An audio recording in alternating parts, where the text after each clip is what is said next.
Hey! So today I'm going to be doing a first impression on the Camera Ready Cosmetics Airbrush Foundation, so if you are interested, please keep watching. So here's an image of the Camera Ready Cosmetics Airbrush Foundation packaging. Of course, it's very simple. Now they claim that this product has a smooth HD finish, is transfer resistant, oil free, and also long wearing. Now it's said to have impeccable coverage that's strong enough to conceal hyperpigmentation, tattoos, and even tan lines. Okay, so the first thing I'm going to do with this product is go ahead and apply my contour. That's usually what I do with my foundation routine. So I'm just using 4 drops of shade 45 and applying my contour like I normally do.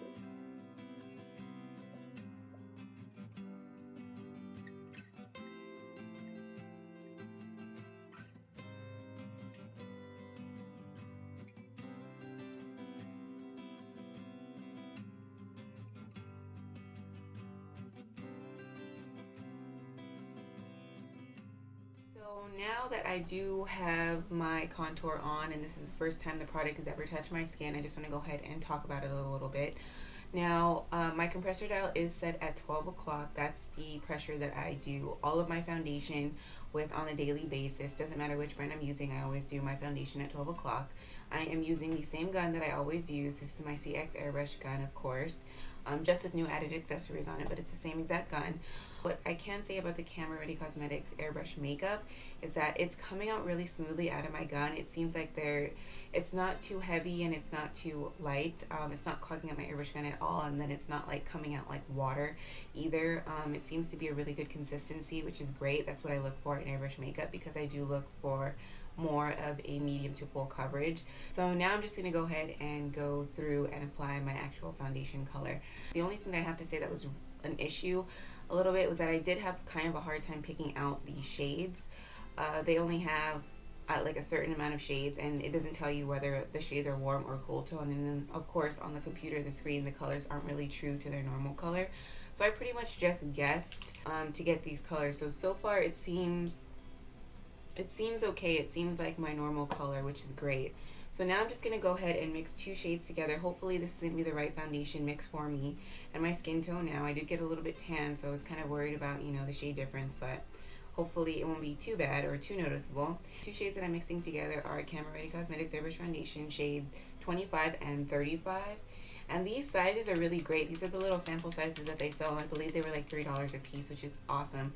Because, you know, you never want to buy that full 1 ounce or 4 ounce size without knowing, you know, if it's going to be the right color for you. Because when you buy things online, it's really hard to return them. It's a long process, so you know, you want to make sure you get it right in the beginning.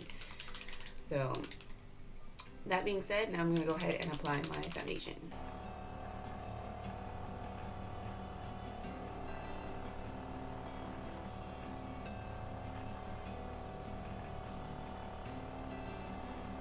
Okay, so far it's spraying out nice and smoothly, no clogging at all, which is nice. Taking it around the eye area, no awkward spurts.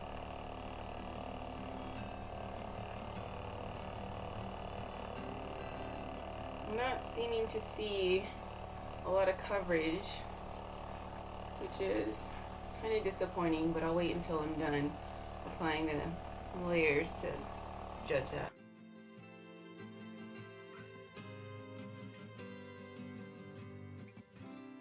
Doesn't have any funky smell to it, which is great. And it smells like makeup.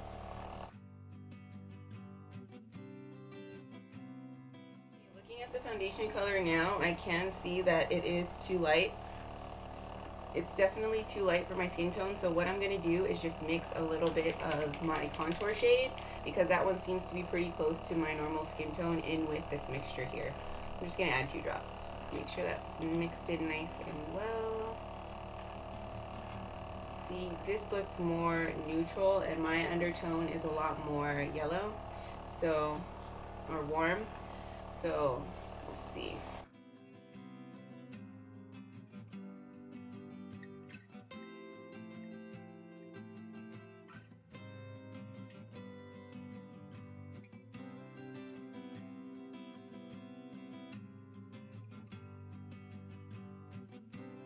So far I got a pretty good coverage. I'm liking the way it looks. I think the color might be a little bit off, but that's okay. With my first time using it, of course, you know, you never know if you're going to get the color right off the bat. So it's not too bad. I did go ahead and extend it down to my neck so it's not too noticeable, but I guess now I'll just go ahead and finish the rest of my makeup. So I just wanted to go ahead and show you a close-up of my skin before the Airbrush foundation, and then of course after, so that you can get a good image of the coverage that I achieved. So this is the finished makeup. It seems to have given me pretty good coverage. So usually when I do my airbrush foundation, what I like to do is apply a setting powder and a setting spray. Especially where I live, it is really hot, but in light of testing out this foundation and wanting to see how it does with my skin, I am not going to apply a setting spray just because I think that might be cheating a little bit. I don't want the foundation to get a lot of a boost. I do want to see how it works on its own. But because it is so hot, I can't just leave it like it is just because I have super oily skin, and it would not be a fair test to the longevity of the makeup if I did not apply powder. So today I just used the Ben Nye Luxury powder in the shade Beige Suede, and I just applied that, you know, with my Real Techniques powder brush. So that is it for now. I will go ahead and check back in with you later on today to see how this airbrush makeup held up. So far the time is 3:24. Okay, so I'm back. So the time is now 10:37 in the evening. It's been about a little over 7 hours, and so far what I can say about the airbrush makeup is that it held up pretty well. So here's just a close-up of my skin at the end of the day, of course, with the Camera Ready Cosmetics Airbrush Foundation. I did get a little bit oily in my normal areas, you know, in the T-zone, but it's not, you know, too bad to where it was extremely noticeable. I didn't have to touch up with powder or anything throughout the day. And like I said before, it was a really hot day today, so that's really good. Overall, I think it looks great. I mean, it feels great. It doesn't feel like there's too much on my skin, which is awesome because I don't really like the feeling of a lot of makeup on my skin, which is awesome. As far as rubbing off, I did notice that on the shirt that I was wearing before that there was a little bit that rubbed off on my shirt, but I mean, it wasn't enough to cause patches in the makeup, which is awesome. So it could just be the powder on the top is the one that's rubbing off, but I think overall my makeup looks good. So far as a first impression for the Camera Ready Cosmetics Airbrush Makeup Foundation, I'm giving it 2 thumbs up. I guess I'll just go ahead and continue to test this foundation out and continue to build upon my opinion about this product.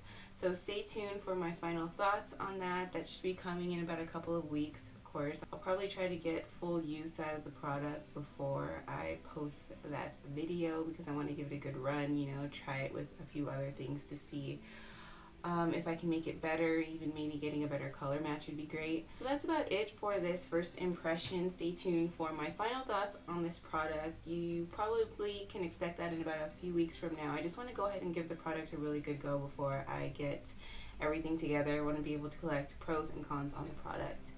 Anyways, once again, thank you so much for watching, and please don't forget to like, comment, and subscribe. Bye!